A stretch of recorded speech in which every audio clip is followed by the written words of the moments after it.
Gravando.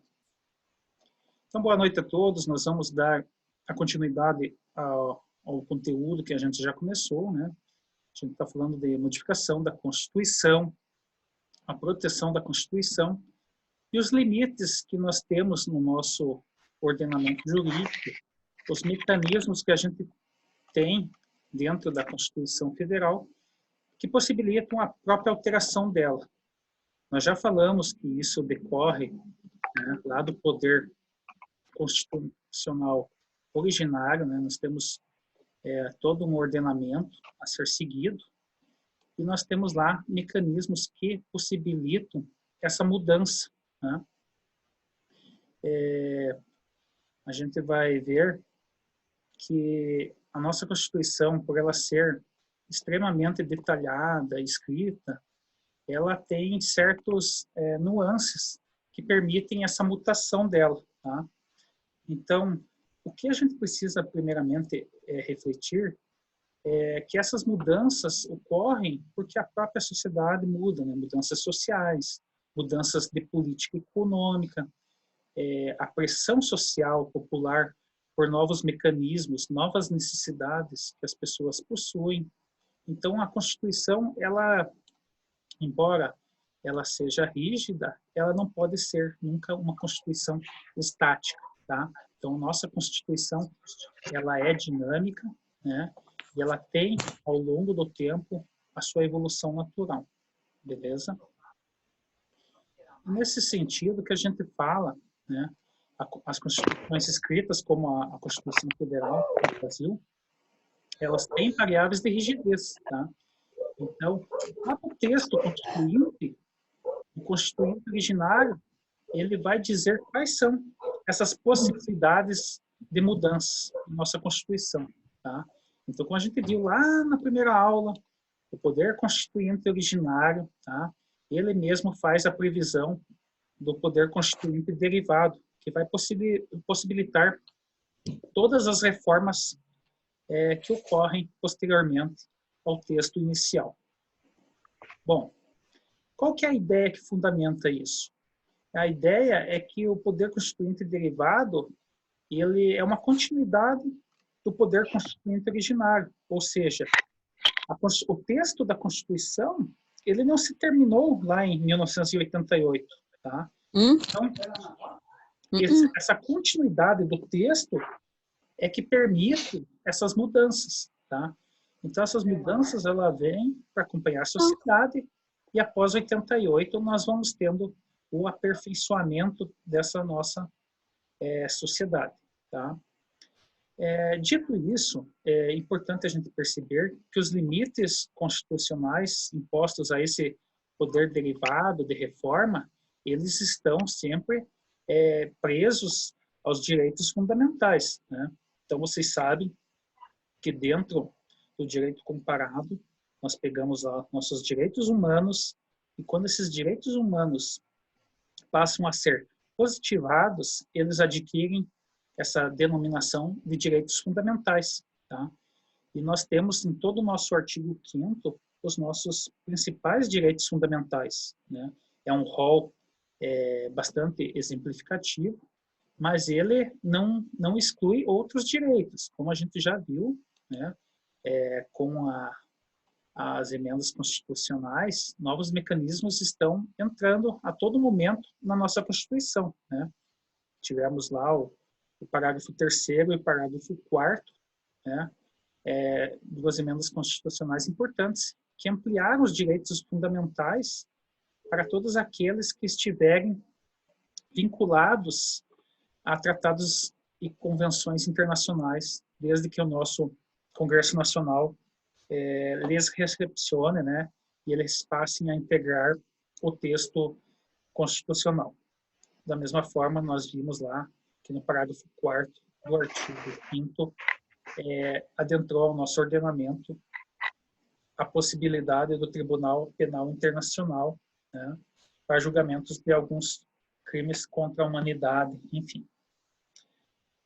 Seguindo aqui, nós temos a questão do poder constituinte originário, né? Então, ele redigiu, né, inicialmente, inúmeros direitos, né, fundamentais no artigo 5º, e no artigo 6º nós temos nossos direitos sociais.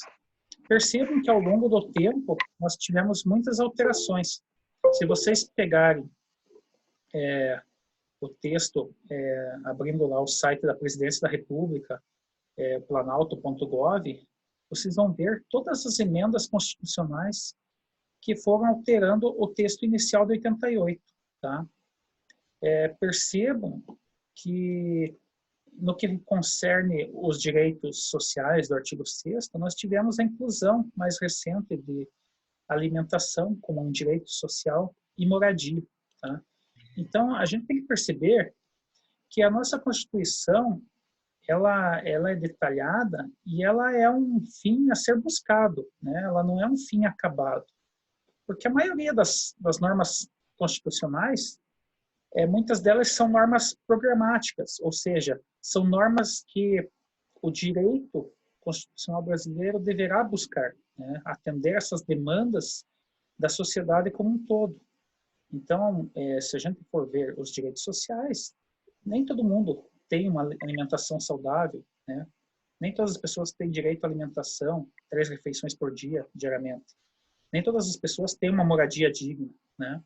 Então, percebam que esses direitos são programáticos, né? Então, são um fim próprio que estamos buscando, né? Não são direitos que já existem de forma efetiva, mas são direitos, né, constitucionais que o Estado brasileiro e a sociedade brasileira se comprometem a buscar de forma permanentemente até que a gente consiga chegar ao nosso ideal, né, um Estado de justiça social onde todos os cidadãos brasileiros tenham atendidos às suas demandas, por mais pequenas que elas sejam, mas nós estamos falando principalmente das demandas fundamentais a toda pessoa humana. Beleza, pessoal? Só me deem o retorno, está muito rápido, alguém me retorne.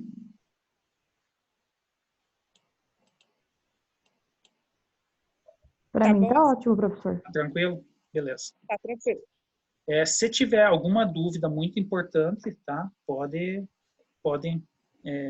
acionar aí o microfone e a gente dá uma paradinha e explica. Seguindo lá. Então, o poder constituinte originário, ele quis proteger esses direitos, tá? Para que as correntes políticas não pudessem modificar esses direitos de forma fácil, tá? Então, assim, é bem visível essa necessidade, porque a gente tem, principalmente nos últimos anos, né, mais recentemente, uma alternância bem extrema, né? Nós saímos de um partido de esquerda para um governo de direita. Então, a Constituição, ela exige aquele quórum formal que a gente viu lá nas primeiras aulas, né? Uma modificação à Constituição não pode ser dada de forma tempestiva, né? De uma forma assim ao bom gosto ou mau gosto daquele governante, né? Por isso que o nosso quórum para uma emenda constitucional, ele é rígido, ele é um quórum alto, né? Então, nós precisamos, como a gente já falou exaustivamente, de 2 votações, uma votação em 2 turnos, de 3/5 de todos os deputados federais, né? 2 votações que atingem, no mínimo, 3/5 de todos os votos, de todos os nomeados, né? Todos os deputados diplomados, e depois, se alcançado essas 2 votações, é que se segue para 2 votações de 3/5 também no Senado.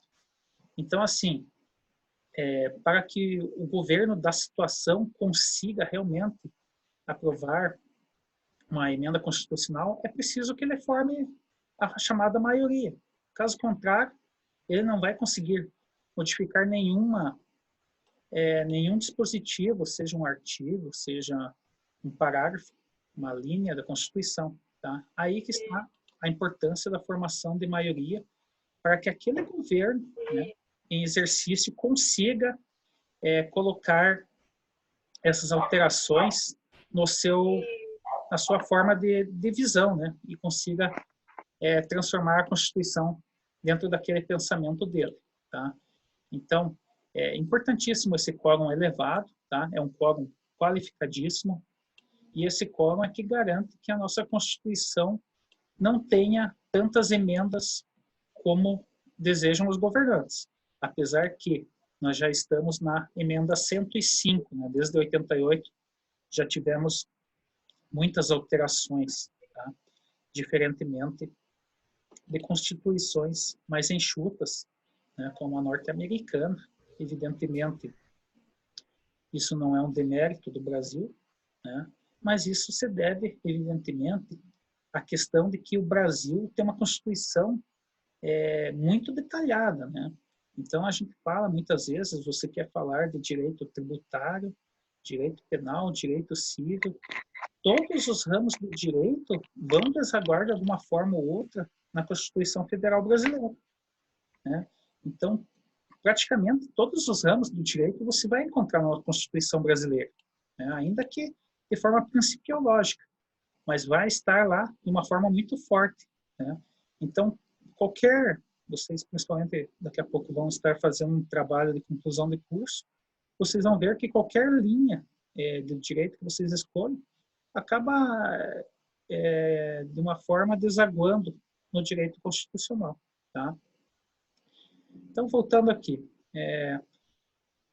tendo essa maior dificuldade da modificação, né, a Constituição chama, a doutrina vai chamar a nossa Constituição de rígida, tá?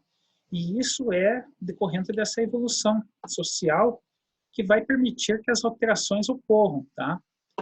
Então, por exemplo, eu, enquanto professor, eu não diria que a Constituição de 88 ela é rígida, né? Mas ela é rígida no sentido da mudança, mas ela não é estática. Então, percebam que ela tem uma dinâmica. Apesar dessa rigidez do texto, nós tivemos 105 emendas, né? Hoje é 18 de março de 2020. Nós temos lá, emenda constitucional 105. Então, são muitas alterações, tá? Essas alterações, né, a gente já falou, devem ocorrer por esse poder constituinte derivado, né, reformador, e se dá somente através das PECs, né, as propostas de emenda à Constituição, que nós já vimos os requisitos, né, e quais são os entes e pessoas que podem as propor nas primeiras aulas, tá? Vamos abrir aqui um parênteses para comentar a reforma da Previdência, né? Ela foi aprovada, convertida em emenda constitucional 103 em 2019, tá? Depois da reforma da Previdência já teve mais duas, então percebam que o processo de emenda constitucional, ele não se dá de forma tão dificultosa como a gente pensa, né? Você veja, emenda 103, né? Já estamos na 105. Foi ontem, né? Então, o que eu questiono aqui em relação à reforma da Previdência é qual foi a justificativa de evolução social, né? Eles utilizaram o aumento de sobrevida da população após iniciar o recebimento do benefício previdenciário. Então, você utiliza mecanismos estatísticos para você mitigar direitos, né? Então, isso daqui eu creio que é um problema bem sério, tá? Porque, como a gente viu, a questão de cláusulas pétreas na aula passada, nós não podemos modificar as cláusulas pétreas mexendo no núcleo, né? No núcleo da essência delas, tá? Então, você fala em cláusulas pétreas no sentido que não é possível que seja proposta uma emenda tendente a abolir as cláusulas pétreas, tá? Mas isso a gente viu que não é que não pode ser modificadas. Elas podem, né, serem modificadas desde que o núcleo essencial não seja atingido, tá? E é difícil você perceber que aqui, nessa reforma da Previdência, na forma que ela se deu, uma forma extremamente difícil e pesada para quem já estava contribuindo no sistema, isso provavelmente vai ser objeto de inúmeras ações diretas de inconstitucionalidades e ações declaratórias de constitucionalidade, né? Na próxima aula, a gente já vai começar a falar de controle de constitucionalidade e vocês vão perceber que existem mecanismos específicos para que se façam esse controle, para que se provoque o Supremo Tribunal Federal, se provoque esse Supremo Tribunal Federal a dizer, olha, essa lei, essa emenda constitucional, ela é constitucional ou não? Tá? Porque o Supremo, a sua criação, a sua destinação principal é realmente ser o guardião e o intérprete da nossa Constituição. Tá? Então, por mais que a gente tenha emendas constitucionais aprovadas, elas em si, elas não podem ser objetos absolutos, né? Então, elas podem, a qualquer momento, serem questionadas quanto à sua constitucionalidade. E, nesse sentido, eu não tenho dúvida de que a reforma da Previdência será um dos assuntos mais questionados nos próximos anos, né? Já temos aí em vigência o desconto, né, do trabalhador, seja o trabalhador de iniciativa privada, seja do serviço público, onde tivemos uma majoração de alíquotas. Me parece temerário essa majoração que foi feita. Mas, enfim, eu não sou ministro do Supremo, vamos aguardar as decisões dos 11 ministros. Beleza? Seguindo aqui, pessoal. Quando a gente falou em cláusulas pétreas, né, na aula passada, a gente tem que sempre lembrar, né, aquele conceito que eu falei. É muito batido, o pessoal quase fala um mantra, cláusulas pétreas não podem ser modificadas. Esse conceito está errado, tá? Então, o conceito certo é que as cláusulas pétreas, elas não são objetos, né, de propostas de emendas constitucionais tendentes a abolir as cláusulas pétreas. Ou seja, o que eu não posso correr é extinguir as cláusulas pétreas, tá? Eu não posso extinguir a essência delas, né? Mas a modificação, né, para ampliação é tranquila e para diminuição, né, eu não diria que é tranquila, mas já ocorreu, como a gente falou daquele exemplo da decisão do Supremo Tribunal Federal, em que se decidiu em relação ao princípio da presunção de inocência, né?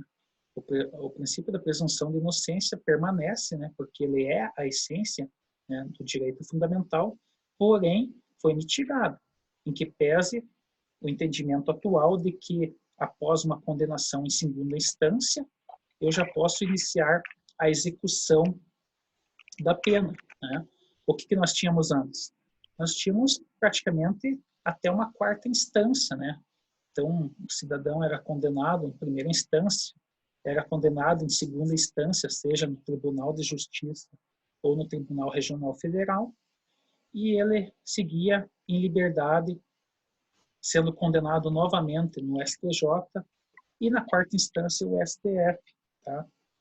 Então, antes do novo entendimento, né, da nova súmula do Supremo Tribunal Federal, jamais a gente teria visto pessoas como o ex-presidente Lula terem sido iniciado sua pena, né? O Lula só iniciou a pena porque teve um novo entendimento do Supremo, né? Então ele teve duas condenações de mérito, né? Primeira instância em Curitiba, na Justiça Federal, a segunda instância TRF4, e a partir desse novo entendimento do Supremo Tribunal Federal se iniciou a execução da pena. Beleza? Percebam que aqui a presunção de inocência foi mitigada. Então, cláusulas pétreas, elas são alteradas, ora aumentando direitos, ora diminuindo direitos. O que não ocorre e não pode ocorrer é a tendência da abolição dessa cláusula pétrea. Então, qual que é o nosso núcleo no caso aqui? É a presunção de inocência. Eu não posso, amanhã ou depois, o grupo de deputados ou o presidente da República propor uma emenda constitucional dizendo que a presunção de inocência deixa de existir ou que passamos a ter a presunção de culpabilidade. E você que prove que você não é culpado, você já começa a cumprir pena, depois, se você provar que é inocente, você é libertado, tá? Então, isso O núcleo, eu nunca vou poder abolir das minhas cláusulas pétreas. De resto, a ampliação ou diminuição, os contornos, esses detalhes em volta da cláusula pétrea, eles podem ser, sim, modificados. Beleza, pessoal? Vamos seguir aqui. Nós vimos lá que as nossas cláusulas pétreas estão lá no nosso artigo 60, o parágrafo 4º da Constituição Federal, né? Então, você fala lá que no parágrafo 4º, que não será objeto de deliberação a proposta de emenda tendente a abolir a forma federativa do Estado, o voto direto, secreto, universal e periódico. Inciso 3, a separação dos poderes. Inciso 4, os direitos e garantias individuais. Beleza. Isso aqui a gente viu detalhadamente, cada um. Professor, Oi. Só uma dúvida em relação ao que você disse, né, sobre ser abolido as cláusulas pétreas. Primeiramente, ao que se entende, não pode ser abolido o núcleo, ou seja, né, o principal entendimento. O que pode ser feito, né, essas modificações seria agregar direitos, só que a parte que você disse que também pode ser diminuído o direito, isso que ficou a dúvida. Se não pode ser abolido, não pode ser mexido no núcleo, você tem determinado direito fixado, que exemplo assim que a gente pode ter de diminuição de direitos dentro das cláusulas pétreas? Manuel Henrique.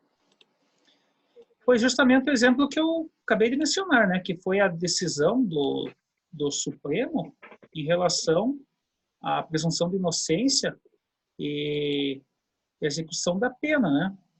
Porque antes a presunção de inocência, o que ela dizia? Ela dizia que eu só poderia começar a iniciar a cumprir a pena quando esgotados todos os meus recursos, né? E o que aconteceu, na verdade, foi que a partir desse novo entendimento, o ex-presidente Luiz Inácio Lula da Silva foi para a cadeia de imediato, né? Então, a execução da pena que se esperava dele só depois da decisão do Supremo Tribunal Federal, ela passou a ser executada já depois da decisão do TRF4, né? Então, esse é o exemplo que nós temos.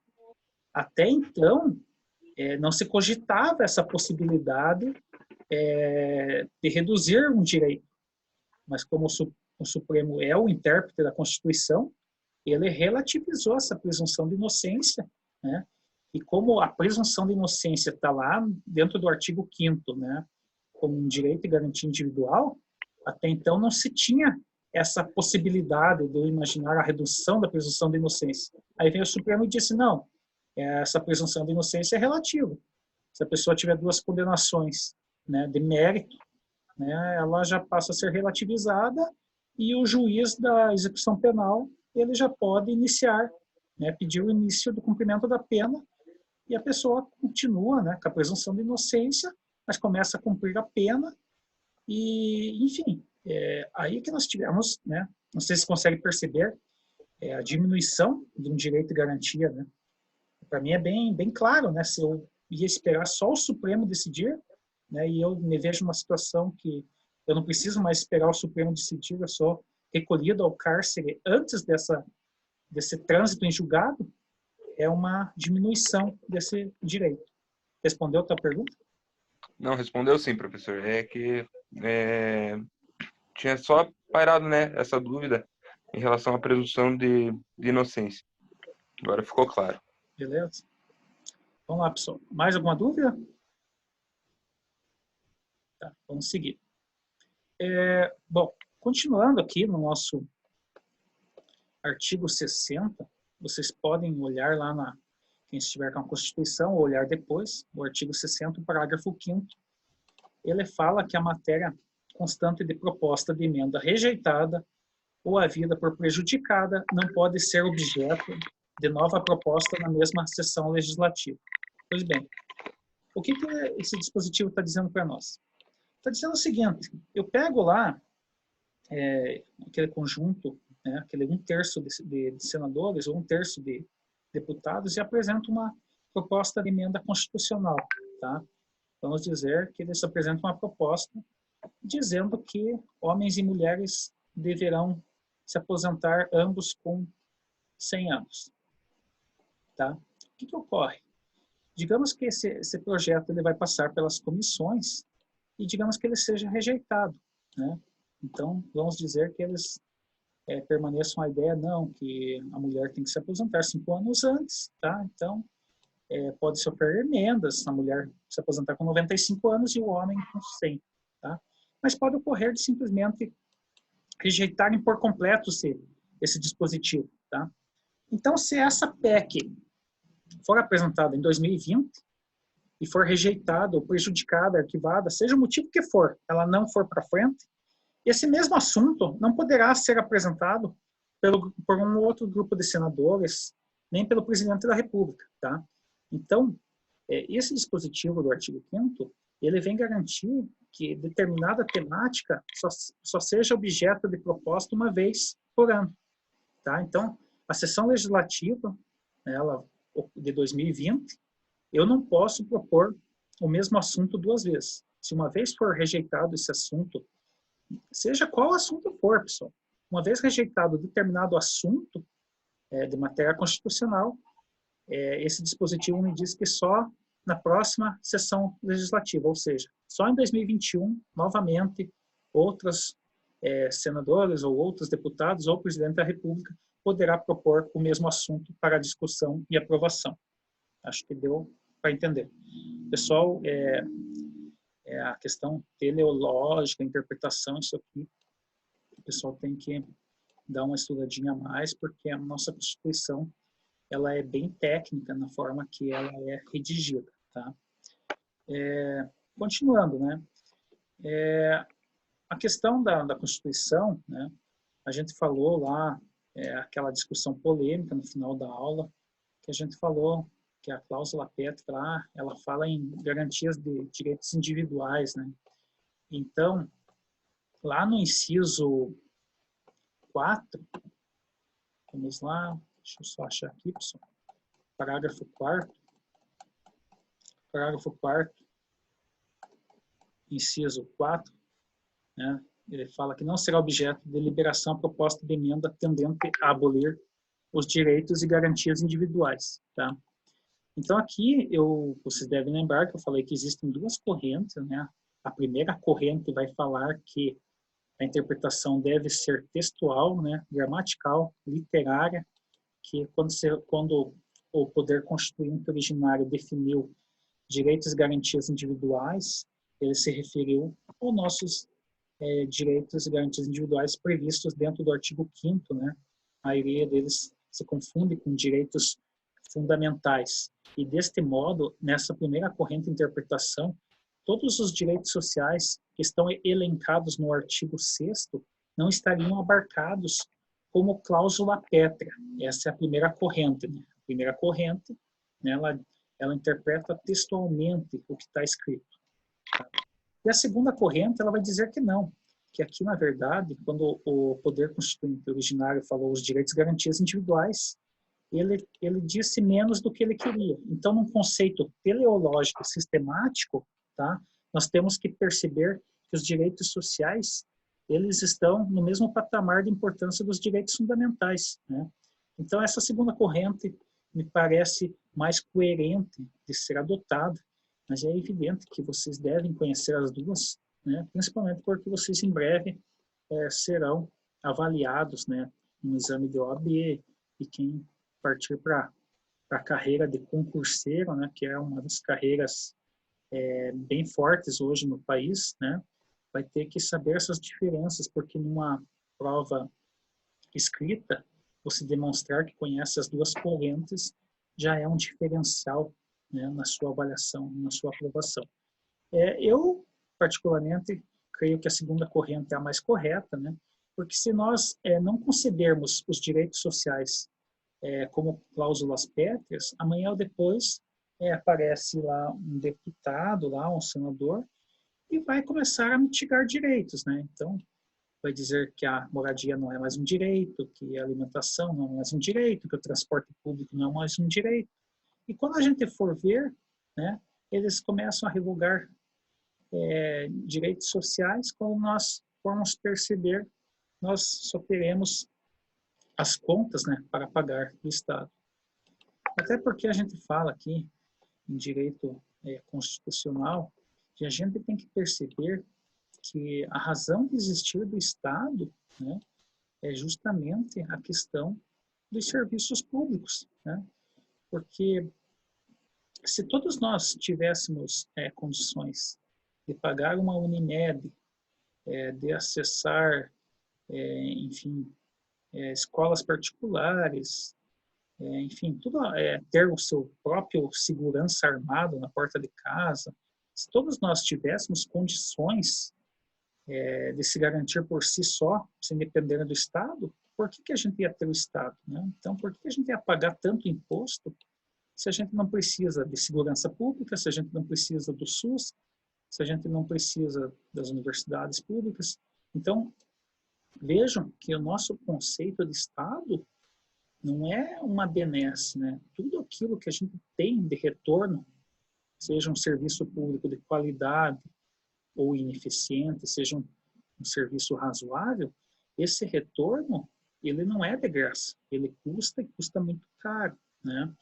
Então, a gente precisa conceber certas cobranças, né? Então, nós estamos entrando numa fase assim, de muita cobrança de índices de eficiência, né? Nós tivemos uma legislação em 2018 que regula o usuário do serviço público. Então, é uma legislação que nasce atrasada, né? Porque nós temos um Código do Consumidor já há muitos anos em vigor, mas nós não tínhamos uma legislação federal que tratava o usuário, né? Que existe uma grande diferença entre consumidor e usuário. Mas eu não vou entrar detalhadamente disso. Quem quiser saber mais, a gente vai montar um grupo posteriormente de políticas públicas. Seguindo aqui. Então, pessoal, o acesso à justiça, ele deve ser uma das prioridades, tá? Para a defesa do cidadão comum, né? Da mesma forma, o Ministério Público, ele deve atuar como fiscal da lei, tá? Então, todas essas situações que a gente fala, elas estão previstas aqui na Constituição 88. Nós tivemos um alargamento de direitos, né? Então, a ideia da democracia, ela vai em todos os lados, né? Nós temos um alargamento de direitos sociais, direitos políticos, tá? A ideia principal é que se desenvolva de forma plena a nossa cidadania.